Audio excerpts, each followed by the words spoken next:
अस्सलामुअलैकुम, आप देख रहे हैं समा। मैं हूँ फवाद ज़ैदी और मैं हूँ सबा शेख। बुलेटिन के आगाज में आपको बताएं कि मुस्लिम लीग नून की मरकजी नायब सदर मरियम नवाज ने बड़ा इल्जाम लगा दिया। कहती हैं डस्का के ज़िमनी इलेक्शन में धांधली में एजेंसीज मुलव्विस थी, नाम भी उनके पास आ चुके हैं। मरियम नवाज ने इलेक्शन कमीशन को एक बार फिर धमकी दी। कहा इलेक्शन कमीशन के पास पहला और आखिरी मौका है। बोली सुप्रीम कोर्ट हुकूमत की डूबती कश्ती को सहारा ना दे। जो लोग ये कह रहे हैं ना ये लोकल सतह की धांधली हुई थी, इसमें local PTI local administration involve है, तो ऐसा हरगिज नहीं हुआ था। इसमें एजेंसीज इन्वॉल्व थी।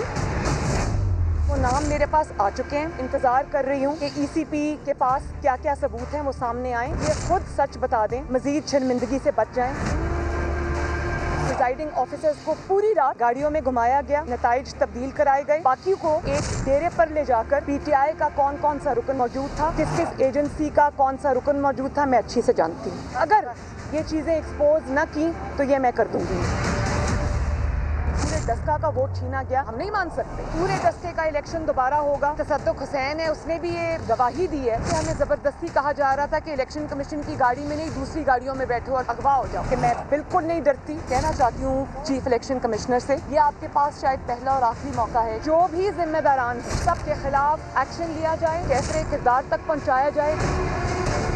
पहले हमें फ़ोन करवाई गई कि प्लीज़ बैठ के इमरान खान के साथ पार्लियामेंट से इस पे लेजिस्लेशन करें, हमने इनकार कर दिया। सुप्रीम कोर्ट को आज भी ये रिक्वेस्ट करना चाहती हूँ कि वो इसमें पार्टी ना बने। ऐसे में अगर सुप्रीम कोर्ट इमरान खान साहब को कोई रिलीफ देता है तो पाकिस्तान की आवाम उसको एक बायस्ड फैसला समझेगी। तो इस्टेब्लिशमेंट गैर जानिबदार नहीं है तो उनको गैर जानिबदार होना चाहिए। बिलावल भुट्टो जरदारी का कहना है कि हम हवाई जहाज़ों और दूसरे तरीक़ों से शायद मुकाबला ना कर सके, लेकिन अपने किरदार से हुकूमत को हराएंगे। लाहौर में मीडिया से बातचीत करते हुए कहा, बज़ाहिर हमारे नंबर कम है लेकिन सेनेट इलेक्शन में जमहूरियत की जीत होगी। हम तो जहाज के साथ और दूसरे तरीक़ेकार में शायद मुकाबला ना कर सके, लेकिन हम अपना किरदार पे मुकाबला कर सकते हैं कि हम कम वोट्स के साथ मैदान में आ रहे हैं, लेकिन कम तादाद से हम हुकूमत को टफ टाइम दे रहे हैं। इंशाल्लाह ताला सेनेट इलेक्शंस जमहूरियत की जीत होगी। ये स्टार्क ऑप्शन है। आप टेक्नोक्रेट चाहते हो या जमहूरियत चाहते हो? अब मुल्क के अवाम के एक्सपेक्टेशंस पे आप अपना वोट डालेंगे या इमरान खान की खौफ की वजह से आप अपना वोट? मार्च 3 को इलेक्शन डे हैं और फिर मार्च के आखिर में मार्च भी होगा।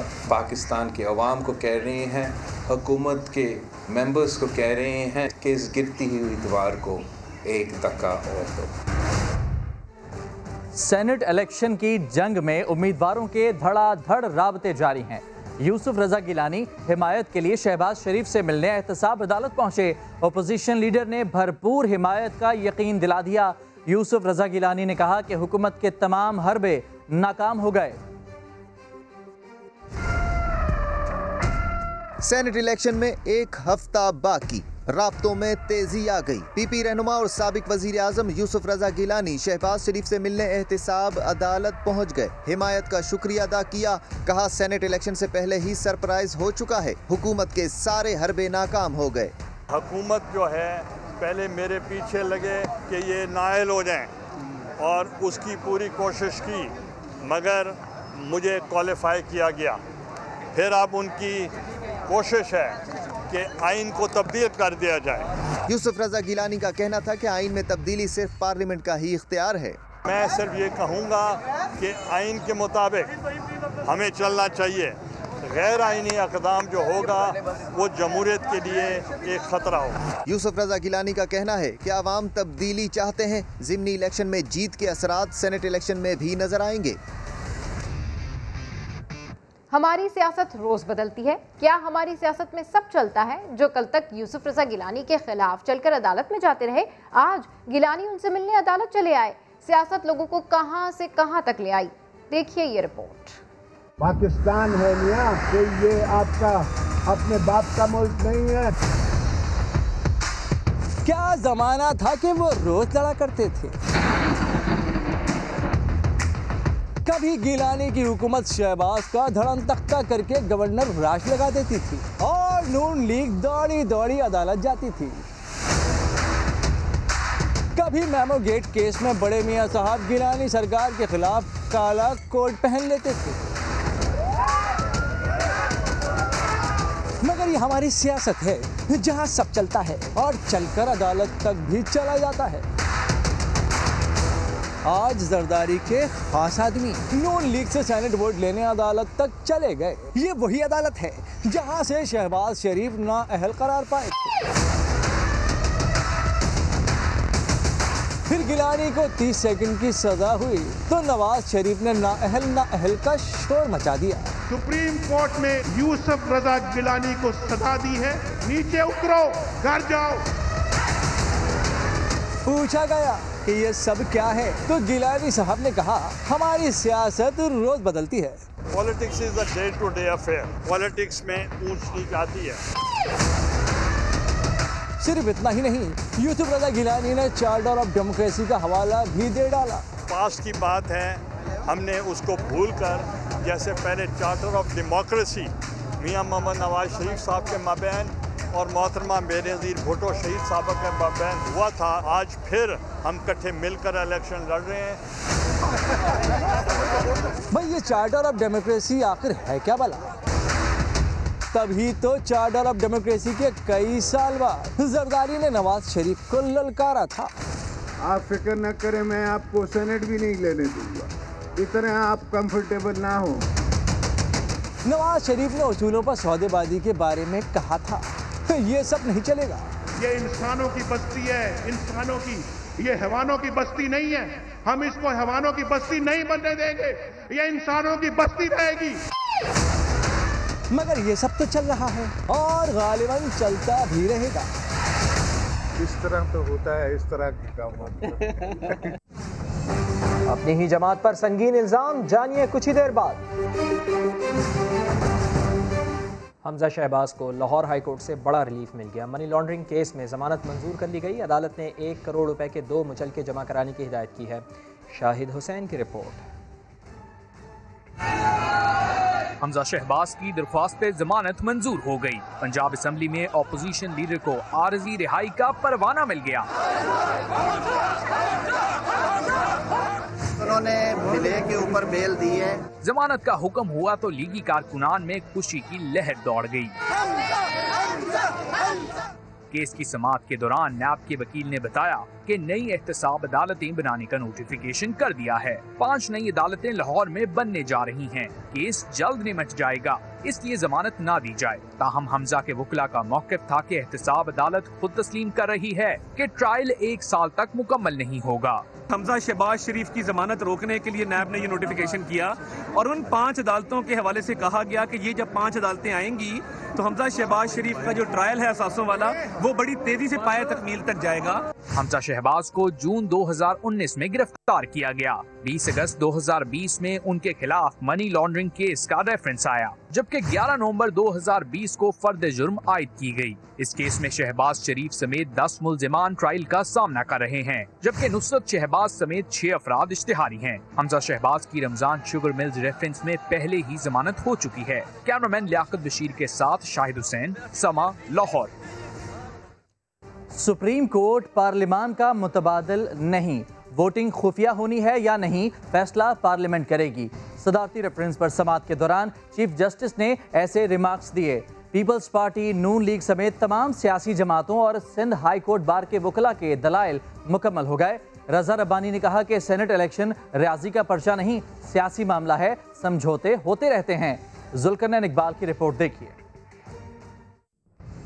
सेनेट इलेक्शन पर आर्टिकल 226 का इतलाक होता है या नहीं, सदारती रेफरेंस पर समाअत के दौरान चीफ जस्टिस गुलजार अहमद के अहम रिमार्क। वाज़े किया कि सेनेट इलेक्शन ओपन बैलेट से कराने या ना कराने का फैसला पार्लियामेंट करेगी। सुप्रीम कोर्ट पार्लियामेंट का मुतबादिल है, ना ही पार्लियामान के इख्तियारात अपने हाथ में लेंगे। अगर आइन कहता है खुफिया वोटिंग होगी तो होगी, बात खत्म। हर इदारा अपनी आईनी हदूद में रहते हुए काम करेगा।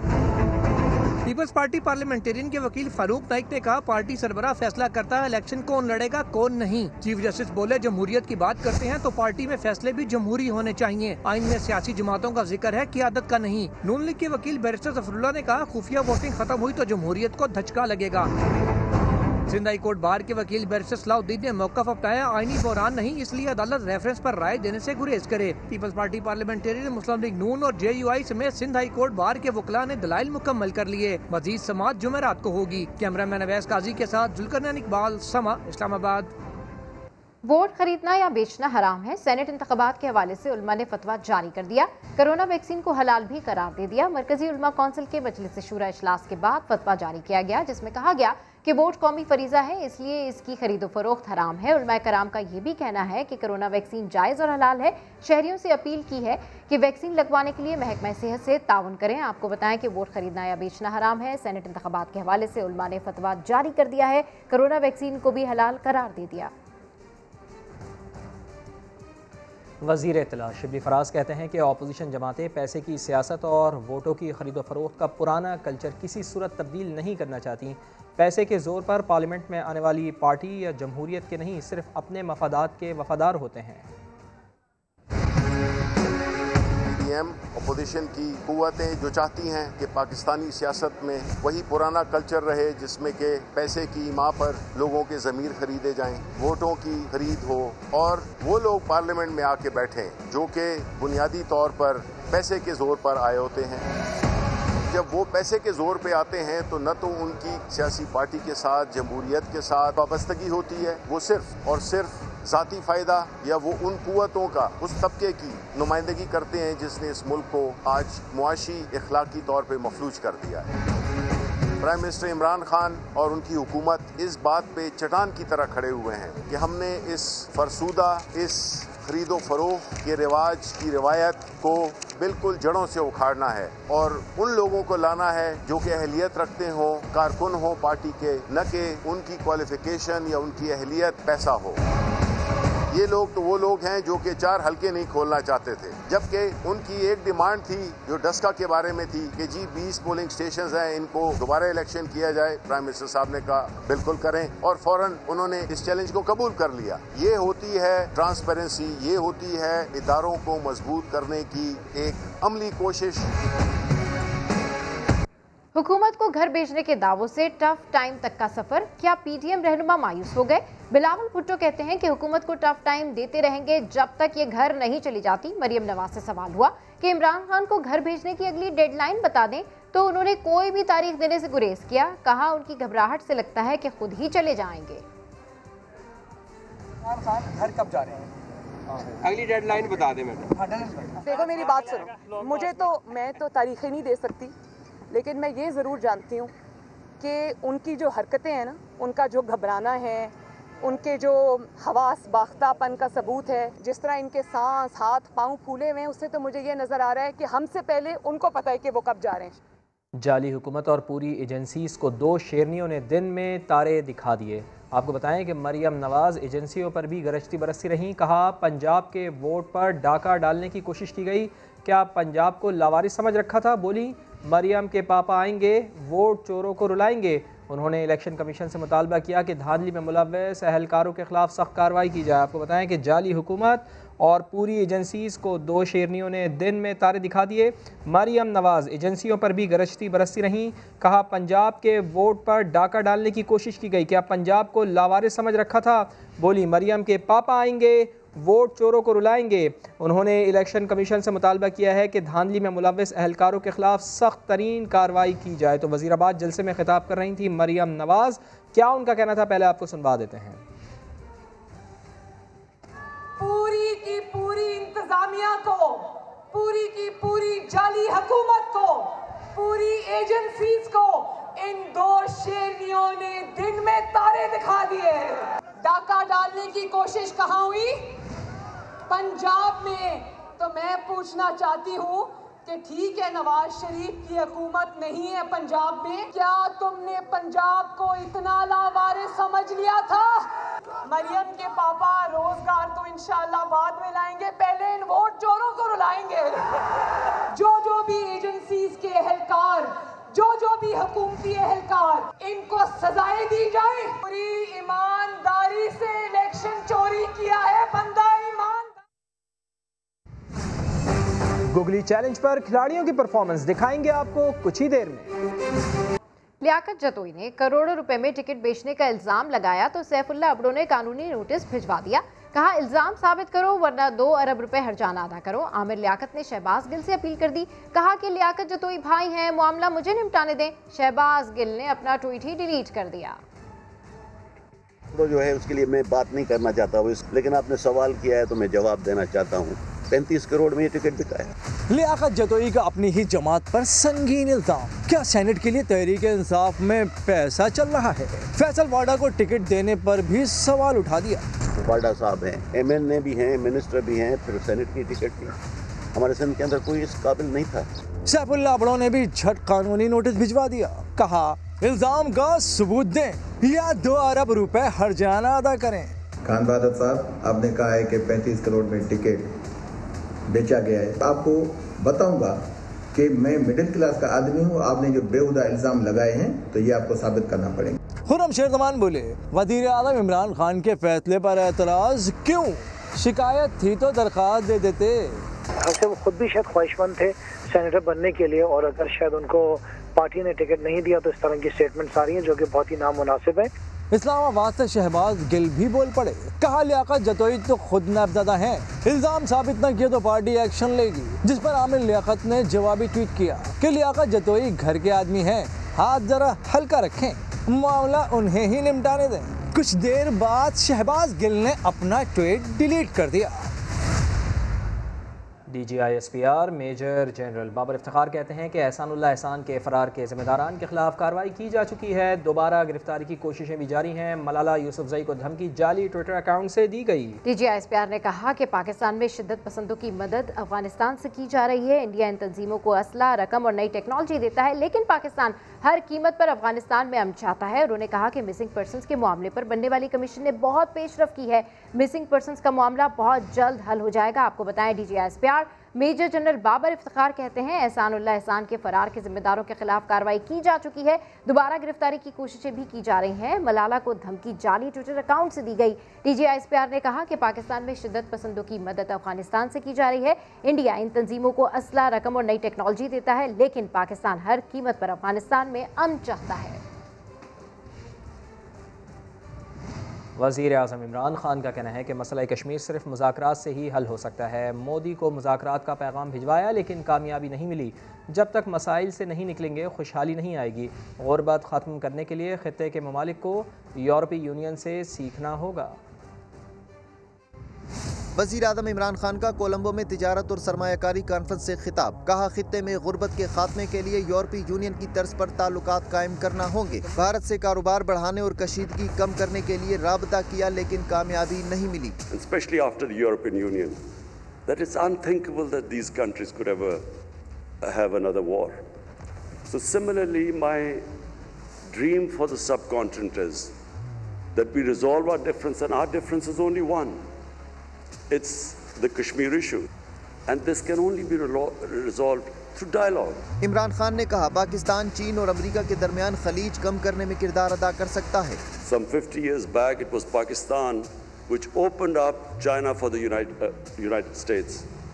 It was Pakistan who organized the meeting between Henry Kissinger and the Chinese. Imran Khan का कहना था कि पाकिस्तान और श्रीलंका के दरमियान मुख्तलिफ शोबों में ताउन के वसी मौके मौजूद हैं। North of Islamabad was the center of the Buddhist civilization, and we have discovered various new sites. वज़ीर आज़म ने श्रीलंका की बिजनेस कम्युनिटी को CPEC में सरमायाकारी की दावत दी। इमरान खान के एजाज में श्रीलंकन वजारत खेल की जानिब से भी तकरीब का एहतमाम किया गया। वज़ीर आज़म ने दोनों मुल्कों के दरमियान खेलों के शोबे में ताउन की जरूरत पर जोर दिया।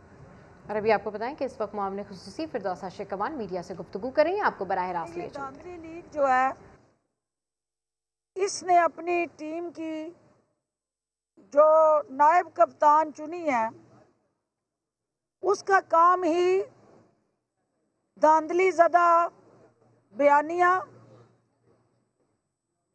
झूठ के जरिए मार्केट करना है। एक मैच आप देख रहे हैं कि PSL के हवाले से क्रिकेट का चल रहा है और एक मैच जो है वो धांधली लीग वर्सेस इमरान खान चल रहा है। उस मैच के अंदर इमरान खान ने एक यॉर्कर मारकर धांधली लीग के सारे बयानिए को क्लीन बोल्ड कर दिया, ये कह के कि जिस तरफ आप उंगली उठाते हैं, जिन पोलिंग स्टेशंस पे आप सवालिया निशान लगाते हैं, आए हमारे अंदर ये अखलाकी जुर्रत है कि हम उन इलेक्शंस को, उन पोलिंग्स को दोबारा कराने के लिए तैयार हैं। क्या कभी किसी ने सुना कि 3:15 में जो एप्लीकेशन दी गई, उस 3:15 की एप्लीकेशन देने तक 337 पोलिंग स्टेशंस के रिजल्ट में नून लीग को ना कहीं धांधली नजर आई, ना कहीं उस इलेक्शन पे इन्होंने शाइबा जाहिर किया, बल्कि यहाँ तक के जो इन्होंने अपनी फतह का ट्वीट किया, उसने उस इलेक्शन की शफाफियत पे मोहर लगा दी। लेकिन ये कैसी बदकिस्मती है कि इमरान खान का और इस मुल्क का वास्ता जिस टोले से पड़ा है, उसका मकसद झूठ को परवान चढ़ाना है। ये डस्का वालों को एजाज हासिल हुआ है कि जहां गद्दी नशीनी और जान नशीनी के जरिए लोगों से कई दहाइयों से वोट बटोरे जाते थे, आज नून लीग जिसको अपना गढ़ कहती थी और उनकी जीती हुई सीट थी ये, जिसमें उस वक्त के इलेक्शन में नून लीग ने 40,000 से ज़ायद वोटों की अक्सरियत से पीटीआई से ये इलेक्शन जीता था। जो ये कहती हैं कि इमरान खान से अवाम तंग आ चुके हैं, उस अक्ल की अंधी को मैं ये कहना चाहती हूँ कि इलेक्शन के स्टैटिस्टिक्स को देखो। आज अगर डस्का में तुम्हारी तमाम तर हथकंडों के बावजूद पीटीआई के वर्कर्स को हरासा करने से लेके नोटों की बोरियां घर घर बांटने तक पीटीआई नेक टू नेक तुम्हारा मुकाबला करके उस हलके से जीती है, तो ये इस बात की अक्कासी करता है कि अवाम ने वज़ीर आज़म इमरान खान को अपना मसीहा जो आपको चुना बताएं हुआ कि है मामले खुसूसी फिरदौस आशिकवान इस वक्त मीडिया से गुफ्तगू कर रही हैं, जिसमें उनका कहना है कि कुछ अरसे बाद इनके होश ठिकाने आएंगे और उनका कहना है कि धांधली लीग का जो सारा बयानिया है उसको इमरान खान ने यॉर्कर मारकर क्लीन बोल्ड कर दिया है। आगे बढ़ते हैं और आपको बताएं कि पाकिस्तान सुपर लीग में आज दिफाई चैंपियन कराची किंग्स और 2 मरतबा की चैंपियन इस्लामाबाद यूनाइटेड के दरमियान मुकाबला होगा। Sindh high court Sukkur bench का बड़ा फैसला, कुत्ता मार मुहिम की निगरानी अब MPAs करेंगे। कुत्ते के काटने का वाक़या पेश आएगा तो MPA को मुअत्तल कर दिया जाएगा। मज़ीद जान लेते हैं, समग्र नुमाइंदे साहिल जोगी हमारे साथ मौजूद हैं। साहिल, ये बहुत बड़ा फैसला है। जी बिल्कुल, सिंध में कुत्तों के काटने के हवाले से Sindh high court Sukkur bench में दायर करदा पिटीशन पर समाअत हुई है, तो उसमें Sindh high court Sukkur bench का बहुत बड़ा फैसला आया है कि जिस इलाके में अब MPAs है और उन हल्के में अगर कुत्ते काटने का मामला हुआ तो उन MPAs की जो है मेंबरशिप असेंबली की मुअत्तल की जाएगी। और उसके साथ साथ जब अब सेनेट के जो इलेक्शन हो रहे हैं तो मुअत्तल जो MP है वो इलेक्शन में भी वोट नहीं कर सकते हैं। तो इस हवाले से ये जस्टिस आफ्ताब गौड़ साहब और जस्टिस फहीम सिद्दीकी पर मुश्तमिल 2 रुकनी बेंच ने ऐसा बड़ा फैसला सुनाया और उसमें ये भी कहा गया है कि जो मुतलका अफसरान है उनकी जो तनख्वाहें वो भी बंद कर दी जाएगी। और इसके साथ साथ जो सरकारी वकील है उसने दलाल देते हुए कहा कि ये काम जो है अफसरान का है, MPAs का नहीं है। तो इस पर जो है अदालत ने बरहमी का इज़हार करते हुए कहा जो अफसरान लगते हैं तो उनकी कमीशन कहाँ जाती है हमें सारा पता है। ठीक है, बहुत शुक्रिया आपका साहिल जोगी। पागल कुत्ता काटे तो वैक्सीन लाजमी लगवाएं वरना दर्दनाक मौत आपको अपनी आगोश में ले सकती है। खैरपुर के एक जवान को 3 माह पहले आवारा कुत्ते ने काटा था। लापरवाही से मरज बिगड़ गया। इस हवाले से रिपोर्ट कर रहे हैं मुदस्सिर नज़ीर। बावला कुत्ता, बिल्ली या चमगादड़ काट ले तो पता है क्या हो सकता है। अजियतनाक बीमारी रेबीज 100% आपकी जान ले सकती है। खैरपुर से 34 साल के जवान रम्स के साथ यही हुआ। 3 महीने पहले वैक्सीन की मुकम्मल डोज नहीं लगवाई और रेबीज का शिकार हो गया। जना अस्पताल की डायरेक्टर डॉक्टर सिमी जमाली कहती हैं, लोग अक्सर कुत्ते के काटने पर इलाज में गफलत बरतते हैं। इन्हें जान लेना चाहिए कि रेबीज के मरीज की मौत यकीनी होती है। गुज़िश्ता साल कुत्ते काटने के 20,000 केसेस रिकॉर्ड किए गए। सबसे पहला काम यही होता है कि जब कुत्ते ने काटा तो आप पानी से अच्छी तरह ज़ख़म को और साबुन से धो लें। उसके बाद किसी ऐसी क्लिनिक में जाएं या अस्पताल में जाएं जहां पे आपको ये वैक्सीन और इम्यून ग्लोबुलिन दोनों ही मैसर हो। और इसमें मुझे बहुत अफसोस से कहना पड़ता है कि रेबीज़ का हमने कोई पेशेंट दुनिया भर में नहीं देखा कि जो बच गया हो, सिवाय एक के, और वो भी कोई ऐसा रेबीज़ था जो कि बैट रेबीज़ जो बैट से होता है। रम्स के घर वाले तस्लीम करते हैं कि गलती हुई। पहली वैक्सीन तो उसने करवाई थी सही, उसके बाद जो आखिरी वैक्सीन थी उसमें इसने गैप कर दिया, 3-4 दिन का या 5 दिन का गैप हो गया इससे। उसके बाद जो ना अभी इसकी तबीयत अचानक ख़राब हुई तो डॉक्टर कहते हैं कि रेबीज के मरीज भी दूसरों को काटते हैं, इनसे बचना लाजिम है। अगर मरीज का नाखून तक लग जाए तो भी वैक्सीन जरूर लगवाएं। कैमरामैन मरगूब हुसैन के साथ मुदस्सिर नज़ीर, समा, कराची। खूबसूरत नज़ारों के दरमियान परवाज़ आपका भी ख्वाब है तो हिम्मत के पर खोलकर उड़ान के लिए तैयार हो जाइए, क्योंकि समा आपको लेकर जा रहा है एक ऐसी जगह जहां आपका ये ख्वाब हकीकत बनकर परवाज़ करेगा। फरार रब्बानी की रिपोर्ट देखिए।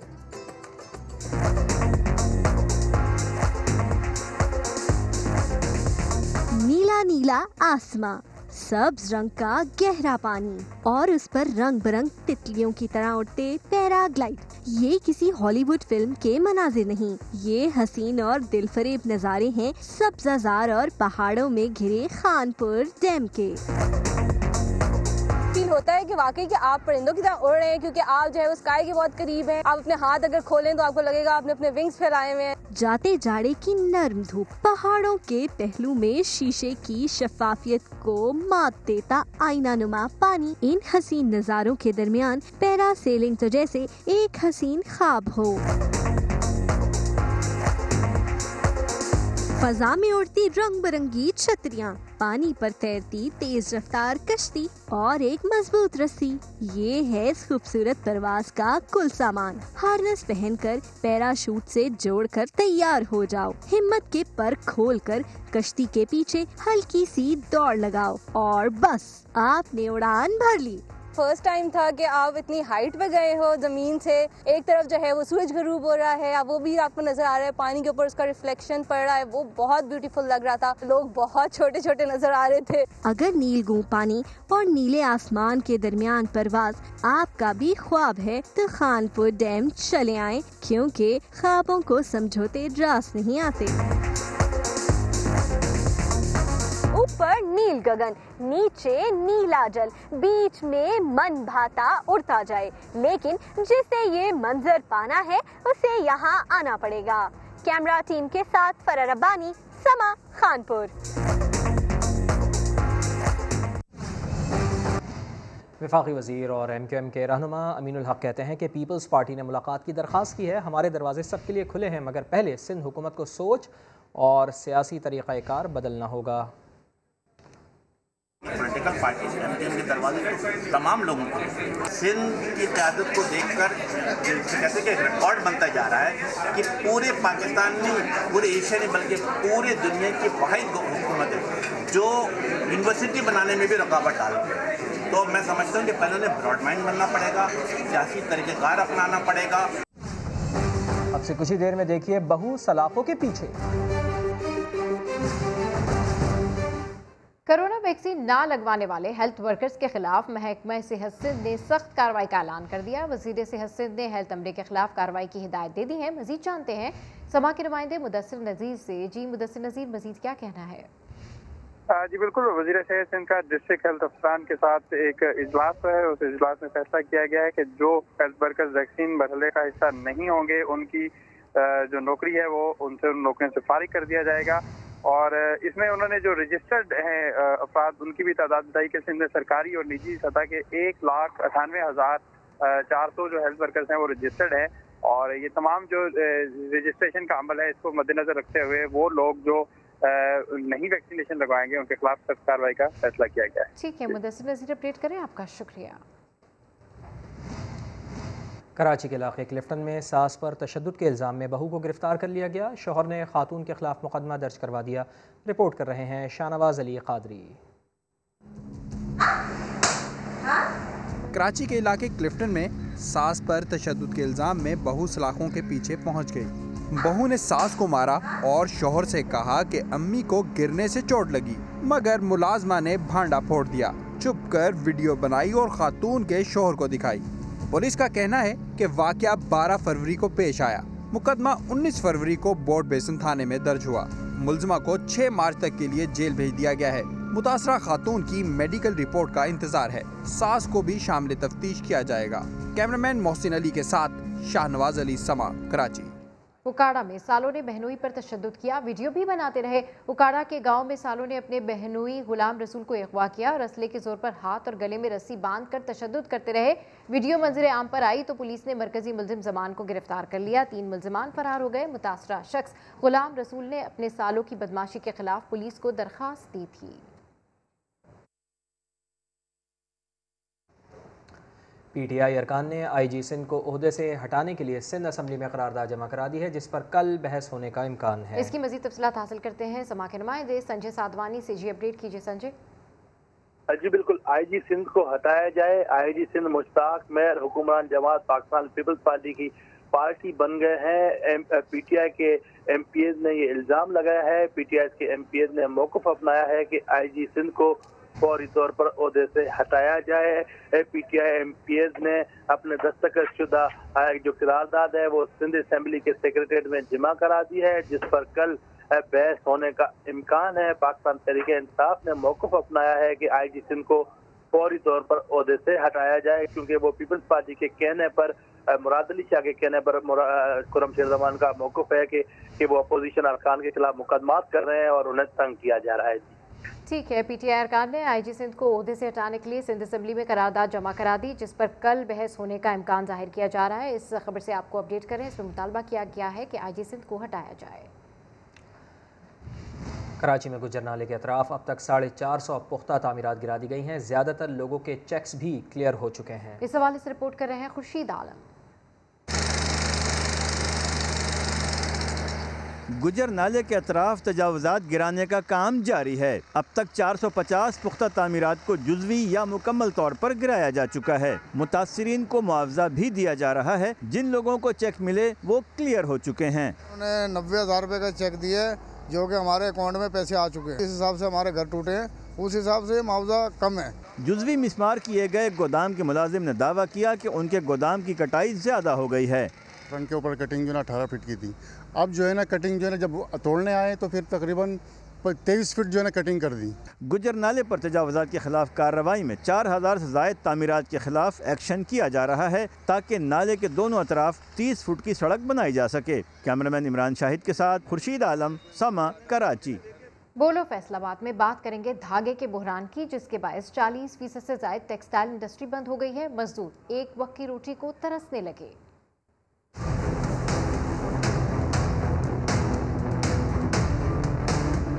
मेरा नाम मोहम्मद आजम है। मैं पिछले 15 साल से पावर लूमों पे मजदूरी कर रहा हूँ। सूतर मंडी बंद हो जाएगी तो फैक्ट्रियों में धागा नहीं आएगा। ये आप देख रहे हैं कि हमारी ये लूमें अब बंद पड़ी हैं क्योंकि धागा नहीं मिल रहा। फैक्ट्री मालिक ने अभी हमें बताया आगे कि मैं बाजार में गया हूँ, वहाँ धागे की शार्ट है, तो ये धागा नहीं मिलेगा तो मजदूर बेरोजगार हो जाएगा।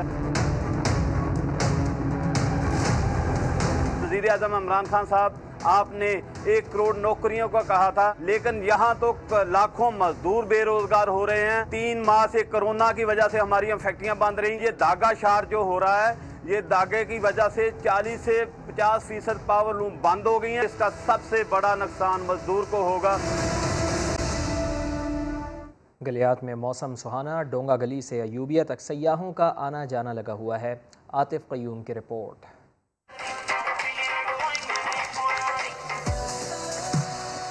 हरे भरे गलियात में जब बर्फ पड़ती है, सयाह देखने चले आते हैं। डूंगा गली से यूबिया ट्रैक तक दरख्तों का दिलकश सिलसिला है। नौजवान सैर कर रहे हैं, तस्वीरें बना रहे हैं, गा रहे हैं, मौज बना रहे हैं। काफ़ी जगह बर्फ़ है और काफ़ी जगह नहीं है, और ट्रैकिंग का तो मैंने पहली दफ़ा ट्रैकिंग करा तो मेरे लिए बहुत अच्छा एक्सपीरियंस है। हम लोगों ने ट्रैक किया है, हम सारे लाहौर से आए हुए हैं, सो हमारे लिए बहुत रिलैक्सिंग और बहुत पीसफुल रहा है।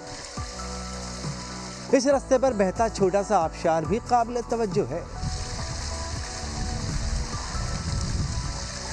जो यादगार लम्हे गुजारना चाहते हैं, गलियात चले आए। आतिफ कयूम, समा, एबटाबाद। अहम खबर से आपको आगाह करें, इलेक्शन कमीशन ऑफ पाकिस्तान ने सेनेट इंतखाबात में टेक्नोक्रेट की फहरिस्त दोबारा जारी कर दी है। टेक्नोक्रेट के उम्मीदवारों की फहरिस्त से तहरीक इंसाफ के सैफुल्लाह अबड़ो का नाम खारिज कर दिया गया है। जानते हैं समा के नुमाइंदे संजय साधवानी हमारे साथ मौजूद हैं। संजय, बताइएगा क्या वजह है? जी बिल्कुल, इलेक्शन कमीशन ऑफ पाकिस्तान ने सेंसस टेक्नोक्रेट की जो नशिस्त थी उस पर फहरिस्त वो दोबारा जारी की है। टेक्नोक्रेट के जो पाकिस्तान तहरीक इंसाफ के उम्मीदवार थे सैफुल्लाह अबड़ो, उनका नाम जो है वो खारिज किया गया है, क्योंकि ट्रिब्यूनल ने उन्हें इलेक्शन लड़ने के अहल करार नहीं दिया था, जिसकी वजह से अब उनका नाम जो है वो लिस्ट से निकाल दिया गया है। इलेक्शन कमीशन ने तहरीक लब्बैक के जो उम्मीदवार है उसका नाम फहरिस्त में शामिल किया है। जिनकी 2 टेक्नोक्रेट की नशिस्त नंबर 8 उम्मीदवार मद्दे मुकाबिल है, जबकि पाकिस्तान तहरीक इंसाफ के अहम खिलाड़ी जिनको ट्रिब्यूनल ने नाअहल करार दिया है तो वो उस लिस्ट से आउट हो गए हैं। अब 2 नशिस्त नंबर 8 उम्मीदवारों के दरमियान मुकाबला होगा। बहुत शुक्रिया आपका। पेशावर की नमक मंडी लजीज खानों के लिए मशहूर है, लेकिन इसकी मकबूलियत की एक और वजह भी है। वो क्या है, बता रहे हैं शहाबुर रहमान अपनी इस रिपोर्ट में।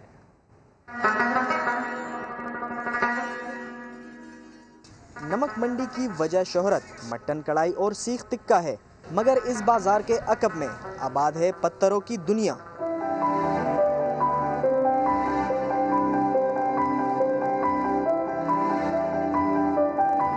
जहां बेशकीमत नगीनों को तराशा जाता है, ऐसी महारत से कि देखने वाले दंग रह जाते हैं।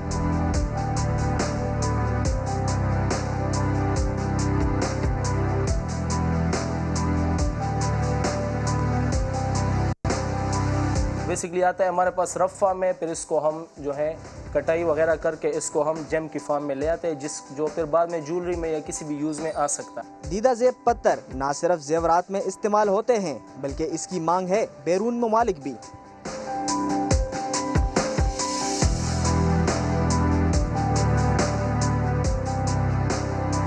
इंग्लैंड, USA, कनाडा, वहाँ पर लोग जो है इस पर बिलीव करते हैं, लाइक मेडिटेशन, हीलिंग, क्रिस्टल, और दूसरी तरफ वो पसंद करते हैं। कीमती पत्थरों के कारोबार को बाकायदा सनत का दर्जा देकर कमाया जा सकता है कसीर ज़र मुबादला। कैमरामैन मेहरान मुनीर के साथ शहाबुर रहमान, समा, पेशावर। विजिट कीजिए हमारी वेबसाइट sama.tv। इसके अलावा आप हमें फेसबुक और ट्विटर पर भी ज्वाइन कर सकते हैं। एक ब्रेक के बाद आप देख सकेंगे प्रोग्राम 7 से 8। देखते रहिए समा।